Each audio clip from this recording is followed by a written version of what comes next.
With great power comes great responsibility.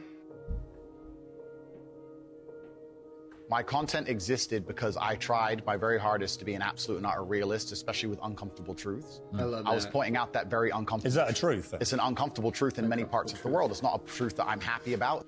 I don't want to be seen as a negative influence in the world. I know that there's a whole bunch of men. I get thousands of emails a week from men whose lives I've saved. I get thousands of emails a week from men who are on the verge of suicide and I've saved their lives. I believe in protecting and providing. I've been misunderstood. I don't want anybody to be offended by anything I say. I want to be a positive force in the world. I don't want any. But people out here getting offended, dude. People out here can't take the real truth. Anybody to hear what I say and make them feel bad about themselves.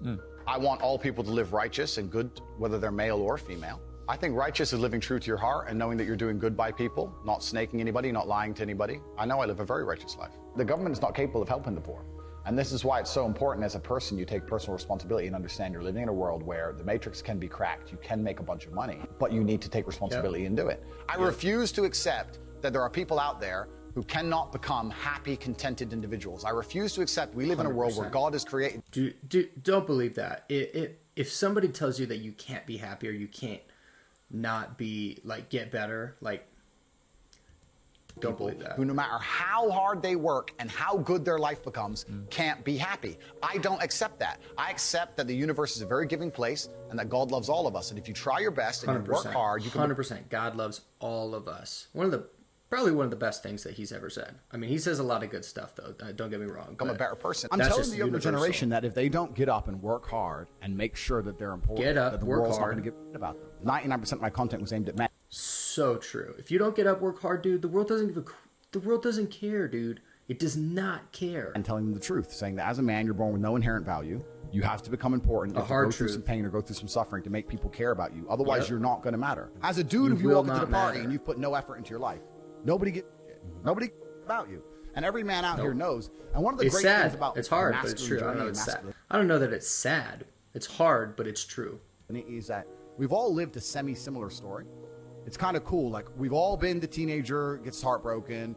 We've all been unimportant. We've all, like, worked hard and then started to get some clout. And then we've all kind of lived the same kind of journey. So I say to everybody out there, yeah, if you don't follow that path and follow that journey and in one way or another get to the top, whether it's fighting, whether it's comedy, whether it's musician, whatever it is. Whatever you want to do, man. If you're just going to stay somewhere near the bottom and then at the age of 44, email me saying I'm depressed. Well, of course you're depressed. Loser. Yeah. But that was your choice because you have to build yourself as a... And now be better. That's the thing. And if you decide not to build yourself... Build yourself now. Start now. Start today.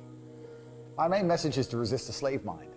To understand that every single thing you're being told has an agenda behind it or you wouldn't be told it otherwise. Totally. To examine 100%. every strongly held belief you have and try and identify where it comes from and why. I just made a video on this, not to shout myself out, but about, like, questioning your beliefs, right? You have to question your beliefs because they came from somewhere and they might be wrong. You have it. They might be incorrect. I sit and arguing with people. I discuss things with people and they so fervently believe a point. And I say, why do you believe that so much? Like, do you have personal experience? No, but I saw the news. The news told you X and now you are desperate. You will sit here for hours arguing that point. A lot of people are completely empty vessels ready to be programmed. And I try and tell people, listen, to just stop for a second and understand that the things they're telling you to believe are not necessarily for your benefit. They're for their benefit. People who make the rules don't make the rules for the benefit of everybody. They make the rules for the benefit of the people who make the rules. The game. I love that he does it about the Matrix because it fits perfectly. Telling people to resist a slave mind and just be critical thinkers. Keep their brain open, pay attention to things, be perspicacious. That's the general... Be aware, dude. And it doesn't matter whether you're left, right, liberal, man, woman, etc. It's just think for yourself. That's the general message. I believe men and women are a beautiful union. I think we're slightly different, but when we work together, we're the most powerful force in the world. And I 100%. Certainly believe that 100%. Men and women, when they work together, it's the most beautiful force on the planet. So, of course, I believe in men and women. Of course, I believe in love. Of course, I believe in marriage. Of course, I believe in family. Okay. I believe in marriage in the traditional sense. I believe a man has a duty to stand up and be a real man. I believe that the problem with the world today that we are facing is that not enough men are sticking to the age-old ways of masculinity. So I believe that me standing up and saying a man must protect a woman and provide for her, so he needs to make sure that she's safe. He needs a degree of authority. I believe women are sovereign individuals and they can make any choice they so desire. Women, dude, like, they're powerful, like, in their own way. Not in the same way as men, by any means, but in a different way, because we're not the same, right? We're not the same. But not only just women and like doing the traditional masculine role of taking care of women, but taking care of your kids, dude. Like so many men these days just don't take care of and guide and lead and protect their children in the way that they need to. I think that That's important that we a huge one remember for me. that a man has a duty. I think I certainly in my relationship have a financial responsibility to provide for my woman. My woman would never have to work unless she wanted to, because I'm the kind of person who works hard enough. And I'll make another point that needs to be said. The number of women who have stood up and stuck up for me is ignored. Thousands of women are making videos saying, I've met Andrew Tate, he's such a nice guy. I wish I had a man like Andrew Tate who felt responsible to protect and provide for me. You know what? I do belong to my husband. That's why I married him and I love him. We ignore the thousands of women who stood up and stood by me and said everything I said is true. This is that there's a large contingent of men who still want to make money, go to the gym, be strong, drive a fast car, be traditionally masculine, and don't want to be shamed for that. And I believe that feeling depressed is real. I don't believe depression as a clinical disease. You can feel depressed. I think PTSD is very real. Unfortunately, I have some friends who suffer from that. I know that feeling depressed is real. I believe that the number one power you have... I 100% agree with this. Feeling depressed, like I've felt depressed. I've felt depressed for weeks at a time, but I've never once thought or been told, thankfully, by anyone, like when I was younger, when I was a teenager, nobody told me that I had depression. Nobody tried to give me pills to like fix it. Like I fixed it. I fixed it. And that's what most people can do. If you're not told to give into like, oh, there's nothing you can do about it. You just got to give up. You got to swallow these pills. You got to, that's all you can do. Just try to bear through it, numb it out. That's all you can do. There's nothing you can do to get better. Like that's the worst thing that you could possibly tell somebody. Have against these things are trying to take control of your own mind and affecting your own life. I believe that it's not healthy to hand over all your power and believe that depression is an outside disease. Because you're giving your power I know away. that when I've had difficult periods in my life, and also many of my friends, like I've said, suffered from PTSD and been through terrible things. I've lived a very difficult life, and I know people who have. That the things that made them feel better is when they woke up and said, you know what, I'm not going to allow this to damage me anymore. I'm going to take responsibility. I'm going to get up and I'm going to fight this as hard as I can. So powerful to take back the power and take back the initiative and know that you can make the change, that you can change this situation in your life. Dude. If someone comes to me and says, I'm clinically depressed, or I feel very, very sad, have hope. I would say the first thing you need to do is stop accepting the identity of a clinically depressed person. Stop accepting you have no control over this. And what you need to do is stop identifying that way, and let's work together to try and fight against it. A lot of people who are clinically depressed are suffering with something in their life, and if you fix the problem in their life, perhaps they won't feel depressed anymore. The thousands of people who have emailed me saying, my doctor told me I was clinically depressed, and it's a disease that I have got in my brain and I can't be fixed. And I started listening to you, and I realized that that's not the case, and I can fix my own life, and you're the only person who has ever helped me. I believe feeling depressed is real. I do not believe it's a disease that you catch from the sky and you cannot affect. I believe that no matter what happens, I believe you have control of your own mind and you can fight against it. I believe if you change your circumstances in your life, you may feel different. I'll give you a quick example. I had a guy who emailed me saying he was clinically depressed and he was going to kill himself. I obviously am not a psychiatrist, I'm not a doctor. I told him, because I replied to my emails. I said, have you been to a psychiatrist? He said, yes, I'm clinically depressed. I've been on these pills, this amount of time. I'm on antidepressants, it doesn't work. I said, I don't know what to say to you besides this. And he said he lost his girlfriend, that's why I became clinically depressed. I said, listen, go to the gym, get a six-pack first. Once you've got a six-pack, email me again. If you still feel like killing yourself, I don't know what else to say to you. I'd say, strong body is a strong mind, go train. He went, he started sending me progress pictures, emailing me him getting in better shape. And eventually got a six-pack, he's now a professional bodybuilder. And he said, I can't believe... I know people that have use this exercise, getting in shape, being proud of themselves, being proud of their body to fix this problem. I was considering that, I feel so much better, etc. The doctor was telling him he was clinically depressed and couldn't cure it. He started taking control of his own life, and now he felt better. That if somebody has depression of any kind, whether it's clinical, whether it exists or not, whether they feel depressed or not, whatever, that taking control of their life, taking personal responsibility, and working hard is always going to be the positive, best thing they can possibly do for their life going forward. How positive is it? I remember when I was young, one of the best things that my dad ever told me was that work will make you feel better. Just work. Like I broke up with my girlfriend in high school, and he was like, "Let's go work. That's gonna solve it. That's gonna fix it." And it did. It did. Of course, money can't buy happiness. I agree, but money is the third most important thing in the world. First is your health, because you have nothing if you're going to die. Second is your relationships. because you need love and family. That matters the most. But money can buy everything else. So money's the third most important thing.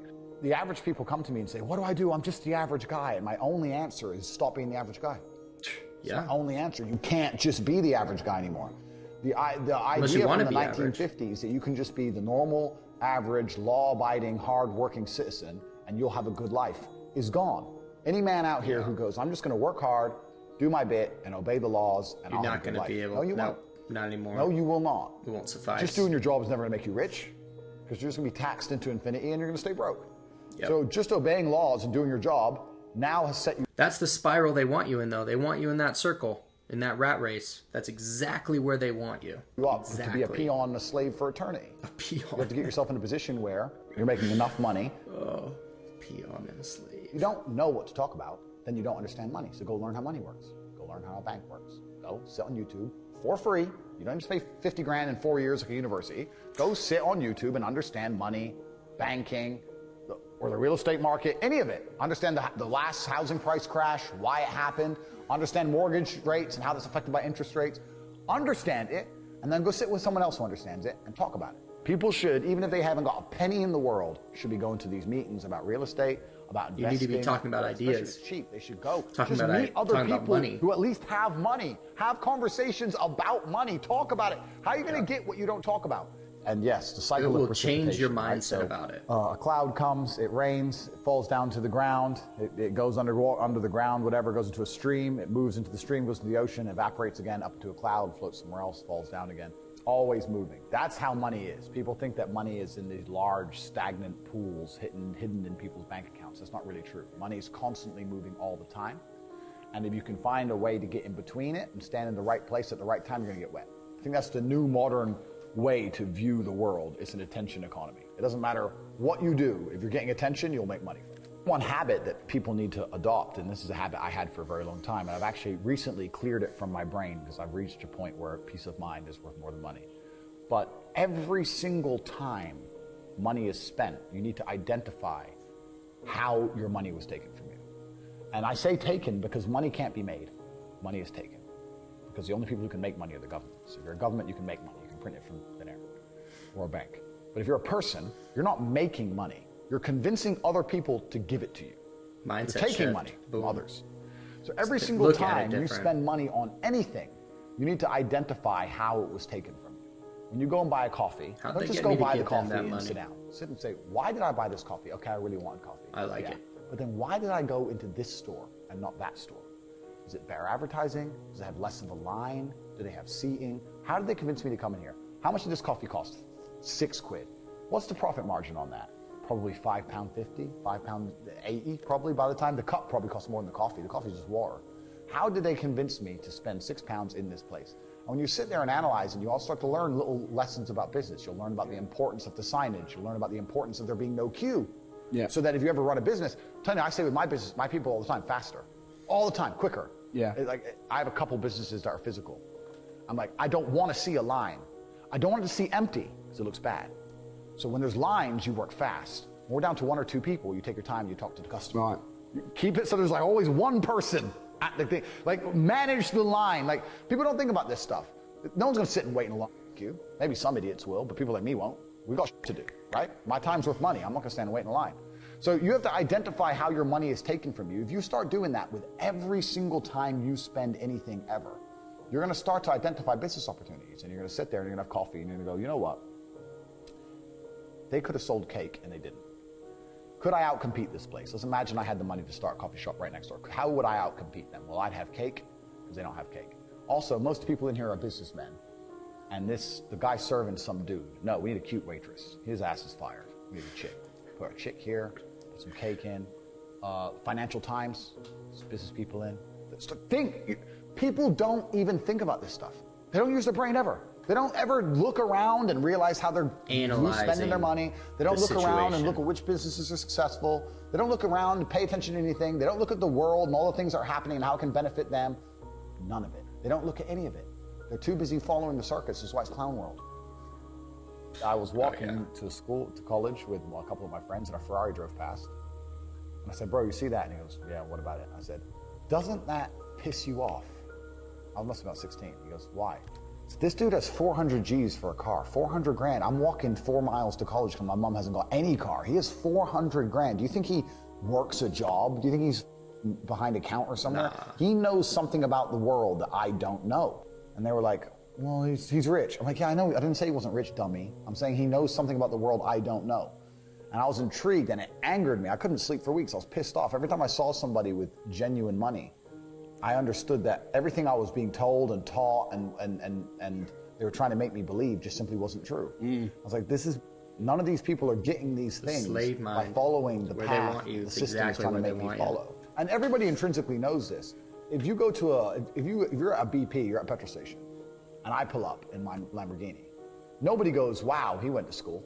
He studied hard. And they do that because they know that the easiest way to amass wealth is to break the rules, because the rules are not designed to allow most people to make money. You can make money within the rules, of course you can. But most people don't. Most people who follow the path work, consume, die. That's it. So I always knew the same thing as you, and I knew there had to be another way. I knew that just working for money was a paradigm that wasn't true. And then you understand making your money work for you, and you understand delinking your time from money. Yeah. You start learning to understand these things, but eventually you build a system, and you build an ecosystem like me. I have 60 or 70 people work for me all around the world, and things just happen, and money just kind of appears as long as everything's well organized. I mean, in my experience, like, imagine if I didn't have all this money and I had to go get a job again, I'd get a sales job, because I've always been a salesman, and I think that's a very important life skill to have, to be good at sales and to deal with the stress and have a commission-only environment. But I don't know if they even teach sales in university. Yeah, it's all garbage. They don't teach anything important. They just teach anything. They teach things that are going to keep you inside the slave mind. And they want you to go to school and then go to college and then go to university and get in debt. And you have to be in debt, so that now you have to work. And you're working and you're in debt, and then they want you to take on more debt if possible in the form of a mortgage, which a lot of people do, which we can talk about because I know you're the property guy. Yeah. And then you're in debt now. And once you're in debt, you can't really quit your job, and it's very difficult for you to leave the country. And now they can hold things over you. That's the goal. It's all about control mechanisms, and the system is very well designed to make sure that people are conditioned to obey. It's very hard for the average person to say no to anything. Unless you have millions and millions and millions of dollars, it's very difficult to even have an opinion on subjects. That's the thing about being a man, and that's what I was saying to the kids. It's like, look, you need to get up, and it's going to be very, very difficult. The world's getting harder and harder, especially for men. It's all clout, it's all status.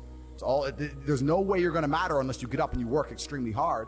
Should young men aspire to work very hard, have no criminal record, become multimillionaires, protect and provide for the women close to them, be sovereign so they can stand up and have their own points of view in face of cancellation, be able to not be mentally intimidated when they go on national TV and there's traps set up for them? Yeah, I believe that confident, strong men who stand up and protect and provide for women are a good thing for the world and a good force for the world. What are people so mad about? What are they so mad about with that? That was a good summary. I don't think that I put a magic spell on anybody. I think there's a whole bunch of men in the world who understands my value. And if men grow up to be like me, you're going to have a whole bunch of people with no criminal record, dedicated athletes, who protect and provide for the people close to them. Oof, that was good. That was so good.